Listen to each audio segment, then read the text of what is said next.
Go.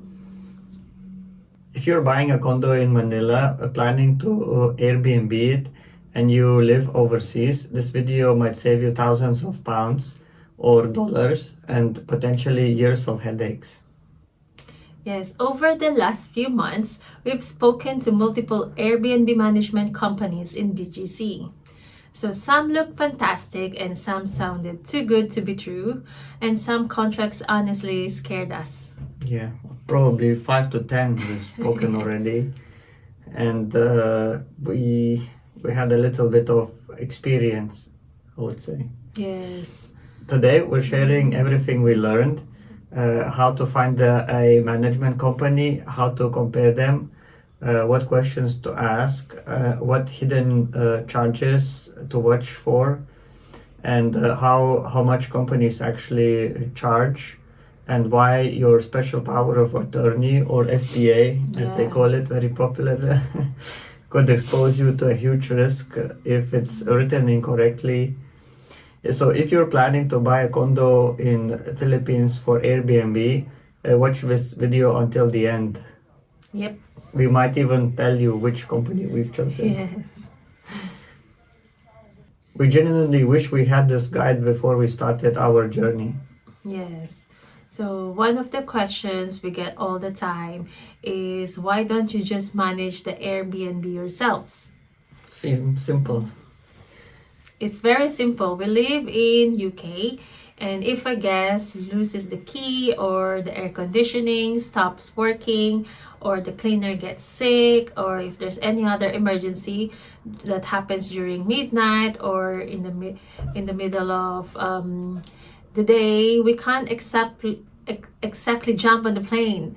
So it's kind of hard with the distance as well. Yeah, and you also have to find reliable contractors as well, who can manage your Yeah, and the time unit. difference as well. Like if they tell us in the middle of the night, we cannot contact someone in the middle of the night to sort this out. So we need someone to manage that. Yeah, and running Airbnb isn't a passive income, it's a hospitality business. Someone has to answer guest messages, Yep. coordinate the cleaning, inspect the property, meet the suppliers, handle maintenance as Yep. well, replace broken items, manage guest reviews as well, resolve complaints if any. So if you can't physically be there, you need someone you can trust definitely to do all these Yes. things. You cannot do Yes. everything online by yourself. This is probably the biggest surprise, how we found the companies we've talked to, and we didn't start a Google search actually, as people might think, because there's not. I don't think you can find many things Yes, yes, online. So what we did instead, we opened Airbnb because 3 of the 4 buildings in Park McKinley West are already handed over to people. Yes, to someone else. So search for your own condo building, look at the dozens of listings, and after a while you'll notice something interesting. So sometimes it's the same host names that keeps appearing. So we have low super hosts, and some companies, they manage 30 to 50 or sometimes 100 units on the same building.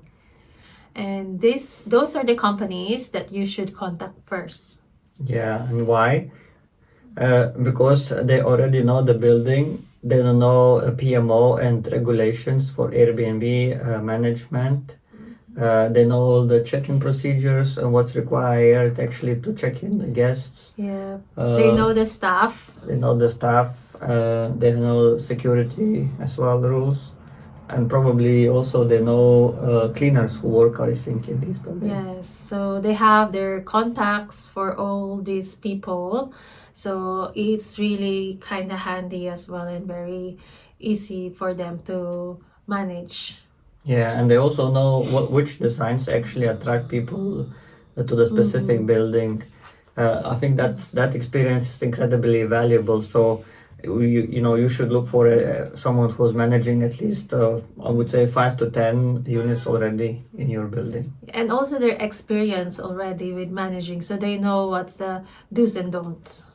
Yeah, so don't speak to just one company, interview multiples, because some companies they don't respond Yeah. for some reason. Every meeting taught us a new thing. Every proposal was different and contract was different Yes. and communication was also different. Yep. So some companies, of course, we have to talk about the money, the percentage, or their commissions. So it's different to each company. So other charge fixed monthly fees. So some provide full management, others only act as a co-host, and some include guest communication, and other they charge extra for almost everything. Like they Yeah, call it mobilization fee, or something mobility, like if they do laundry, they have to top up something for it. collection So fee, yes, drop-off fee. yeah, so there's a lot of things to think about. Yeah, so if we've only spoken to one company, we probably would have signed it immediately. Mm-hmm. After speaking to several, we realized how different they all are, and it's good that we did actually. Yes. So our favorite questions for them is like how many units do they manage in that certain building, and how long they've been doing the managing Airbnb properties. So what are their average occupancy? You have to know, so have all like a checklist for that. So what are the prices, of if there's any dynamic pricing, or if there's any like changes during the holiday season, and who communicates with the guests. Is it going to be only one host, or there's other co-hosts, and how quickly they do response to those communications, and who handles the maintenance, replacing all the items, and who choose the suppliers. Is it them, or they ask us as the owner, and also who owns the Airbnb account. It's gonna be their account, or the owner's account, and who receives as well the payment from the guest. Is it going directly to their bank or to our bank, and how often the owners get paid. So if they're going to their bank account, how often it's gonna be coming to us. Is it a monthly basis, or quarterly, or like a weekly one? And what else? Something about the detailed financial reports. Yeah, Transparency, the very transparency. important. They have to, do Yeah. they do a weekly one, or like a auditing every month as well? And you And know, we actually interviewed both types of companies who allow you to manage everything yourself, have to be a main account holder, and also we had the companies which don't allow you to even be a co-host, so you have no transparency at all. yes, yes. It's very, very strange, but both types are available of management, I would Mm-hmm. say. And for us, transparency is the key. And only, I believe, we interviewed around like 5 to 10 probably different Yeah. companies. I think it depends on the person or the owner. If you want to be more actively participating into managing your Airbnb, or see all the things that's happening, you can be the main host or the co-host. But if some people they don't have time, so this man there will be like Airbnb management that doing everything for you, and they're just giving you like a monthly report and the You have money to as really well. trust them, I would Yeah, say, for yeah, yeah, that. yeah. So, but there was just one company which actually allowed us to view, actually provided a demo of their Airbnb account, and they showed us, Yes. how many bookings those units have, what is the occupancy rate for the last 6 months. They showed the prices available. They were actually 100% transparent. Mm-hmm. Okay, go. Says Jenny. So one questions almost nobody asks. What happens if we terminate the agreement or the contract with the Airbnb management? So how quickly do we get our Airbnb listing back? And who owns the photos? Oh yeah, because it's included for the fee for them. You pay for the professional photography. And who owns the guest reviews? Who controls the Airbnb account after you terminate the contract? And those answers are incredibly important as well. Yeah, if it's not under your name, Mhm. Airbnb account, then probably you lose everything, all the reviews, all the details you accumulated. This surprised us the most. Every company had completely different price model. For example, one company charged around 20% of the booking revenue. Another charged approximately £65 per month as a co-host. It's a fixed fee, and another one proposed 15% commission. Mhm. So at first, the fixed monthly fee looked much cheaper, but then when you calculate it and realize it depends entirely on the occupancy rate of your property. So if your property performs really well and the percentage pricing becomes much more expensive. If low occupancy if occupancy is low, fixed fees may actually cost more. So don't just compare the percentage, run the numbers, estimate occupancy, estimate the high nightly rates, and calculate the total annual costs. Exactly, that's our advice. And the fixed fee company, they charge extra for everything, as I remember now. We had a call with them. So everything is extra, like laundry, cleaning, mobilization fees, topping up all the essentials in your property. So this is where many owners lose money. Commission isn't the only cost, not even close, I would say. Yeah, as about every single deduction, the cleaning fees, the laundry, guest consumables, maintenance coordinations, emergency call outs, minor repairs and the replacement of the items and consumables, and the professional photography as well, because sometimes on the rate there from the one that you paid, sometimes it's included, sometimes it's not. And the listing setup, inventory inspections, deep cleaning and guest welcome packs, and also pest control. Also sorting out and managing the utility bills, the phone bills, internet, and bank transfer fees, and the owner payouts. You have to think about that as well. But because we're in abroad, you have to think about the currency conversion. So basically, like everything, you have to think about those things. Add all the costs together, because some proposals look attractive, but you have to calculate total cost. Yep. Some companies deduct costs before calculating commission. Others calculate commission first. So that difference alone could cost £100 every year. So they say net or gross income. So they deduct from net, either from net or from gross income. So from gross means that that is the amount guest sees. And you have to also calculate, Airbnb takes around 12% fee from the booking, plus like cleaning. 12%? I thought they said it's 3%. No, it's 12%. They updated, I think. Okay, cut. After reviewing several contracts, we noticed that some of the problems appeared again and again. And red flag number one is automatic renewal with no clear exit. So what they do is they want you locked in for at least a period of 1 year, but the contract renews automatically, which I don't think it's a good choice. I think you should make a decision and let them know if you're not happy with the service. Because you never know, because sometimes there's no booking and you're still gonna be with the contract and there's no income at all. So you should have a choice that you can terminate and look for another management. Yeah, I would say include it in your contract. If there is no bookings within 3 to 6 months, you should be able to terminate without any penalty. Fee, yes. Yeah. So how about red flag number two? Number two. So it's about the termination period that heavily favor the management company. Exactly.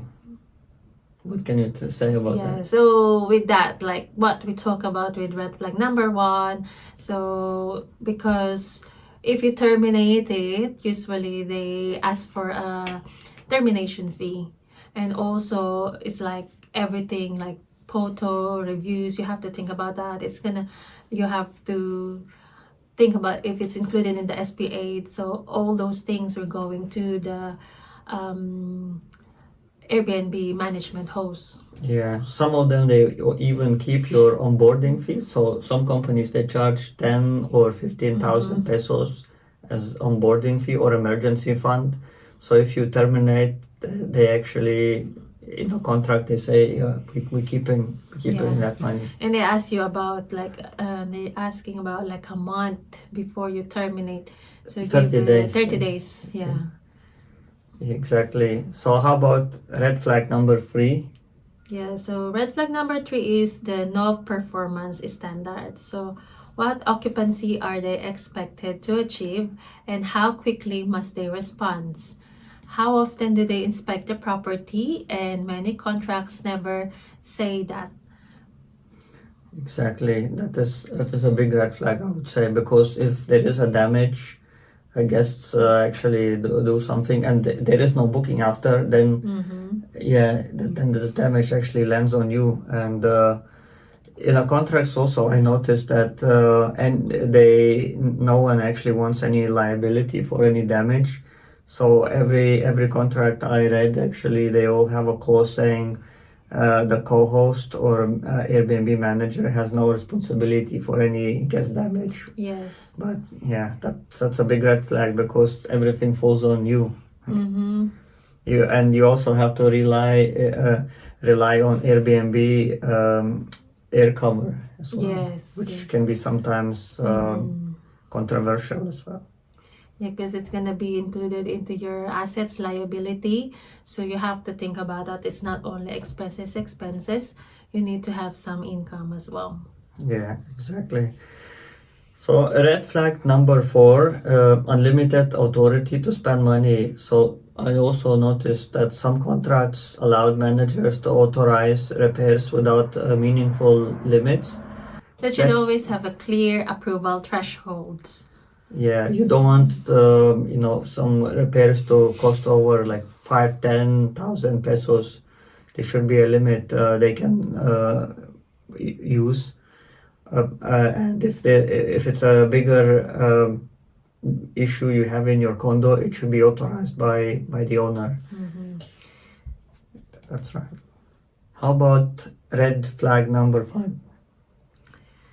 Yeah, so red flag number 5 for the Airbnb managing host. So if there is a poor financial reporting, you should receive detailed statements. If they cannot provide it like a weekly basis, you should have like a monthly basis, not just a one number saying that here's your payout, this is what you earn. You should see Receipts. yeah, like a receipt, every receipt. So like if you know about accounting, there's like assets, liability, income, expenses.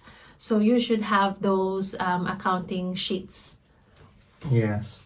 So red flag number 6. So without for number 6, so there's no clear responsibility for damage caused by the cleaners or the staff, Or as well as contractors. contractors. So isn't it that sometimes the cleaners, we see one before, like in YouTube, one of the Oh yeah. cleaners triggered Fire sprinkler, the yeah. Fire sprinklers. alarm sprinkler. And oh my god, poor him, like oh, everything was wet from all the All the rooms, I floors, think, were yeah, damaged. sofas, and even the laptop was on the table was damaged, yeah, because you never know with all these things. So and also like the repairman, sometimes they do like a bit of repair and suddenly there will be an accident. So there should be someone liable for it, and also what should they do about those things. Yeah. So the SPA, so this was probably our biggest learning experience. Most overseas owners need to sign special power of attorney (SPA), but not all SPAs are equal as well. Yes.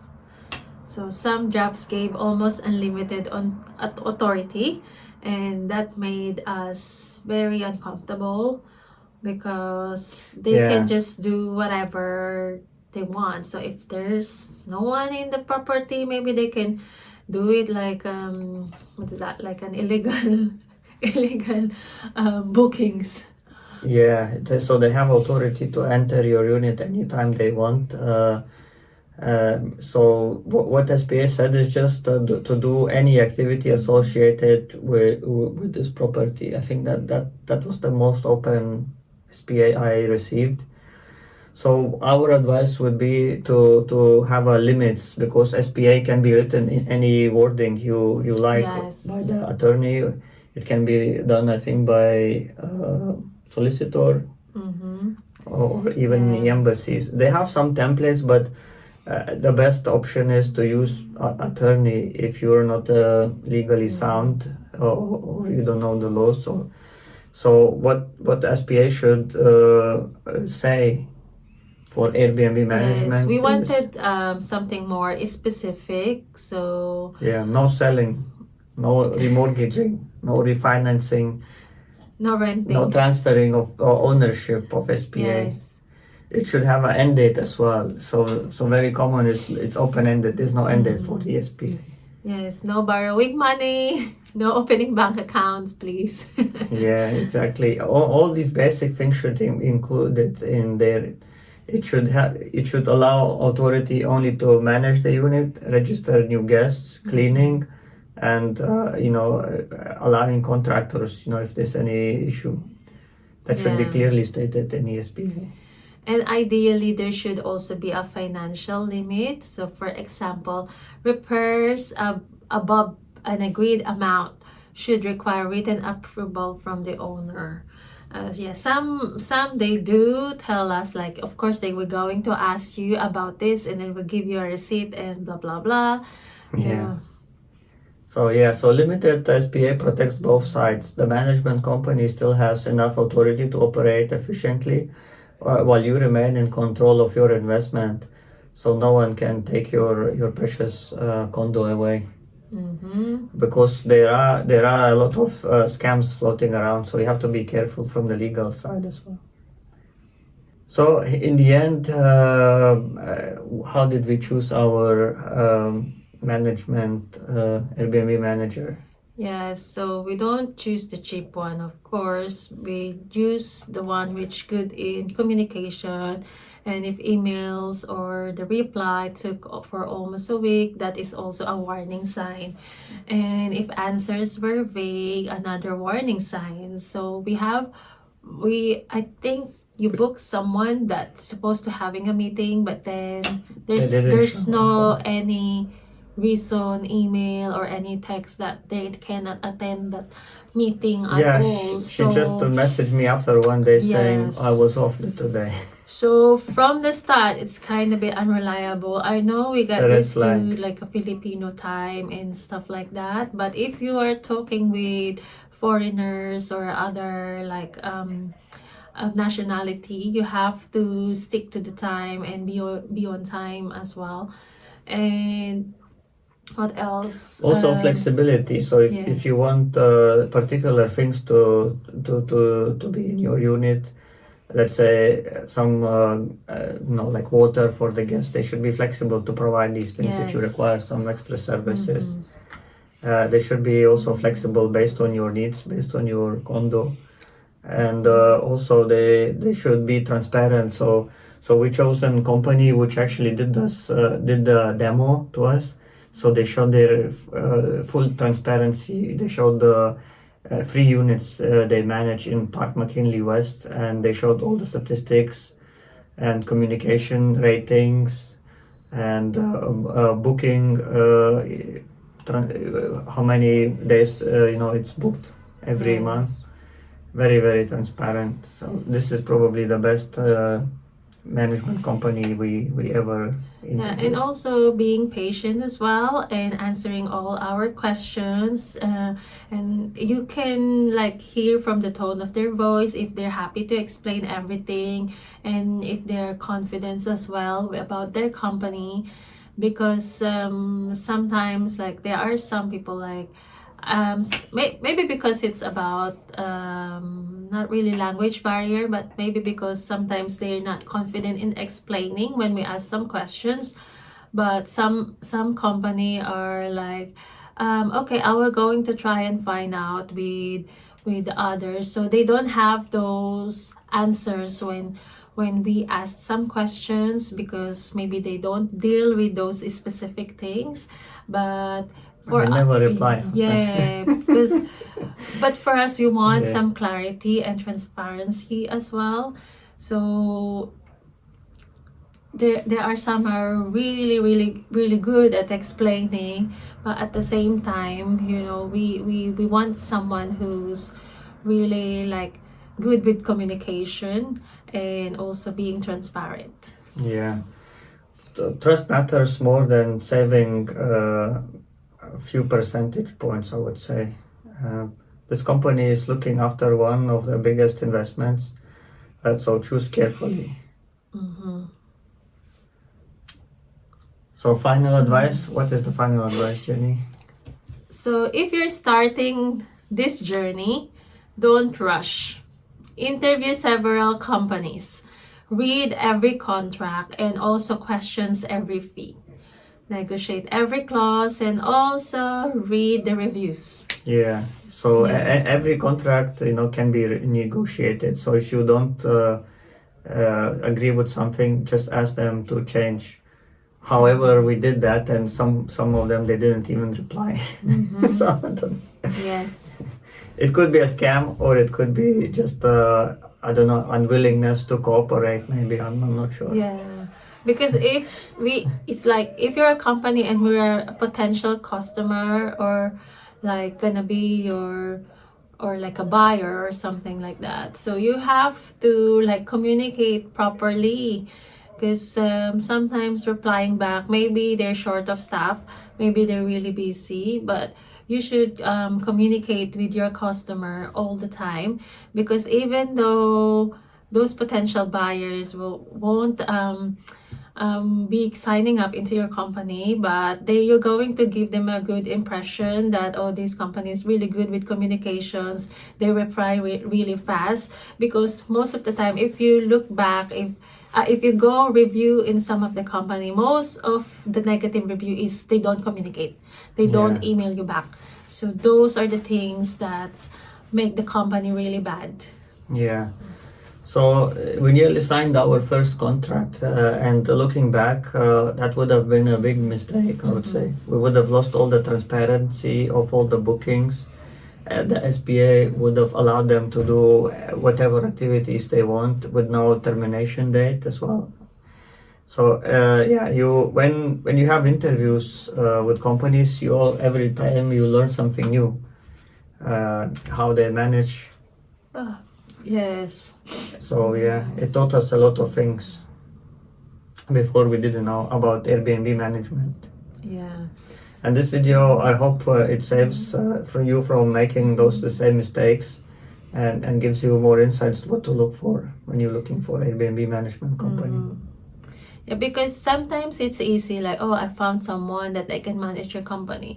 But you have to fish around, like when you go buy in the supermarket as well. Like this, for Correct. example, this one is cheaper and the other one is like that. It's gonna be different prices to different places. So if this video helped you, please give it a like and subscribe to our channel and follow our journey. It's not completed yet. Yes, and if you're following our BGC Airbnb journey, and make sure you subscribe because our next videos will show exactly how we're furnishing the condo, what we spend money again, our Yeah. renovations, our first Airbnb guests, and whether this investment actually makes money for us. Yes. Thank you very much for watching, and we'll see you in the next video. Bye bye.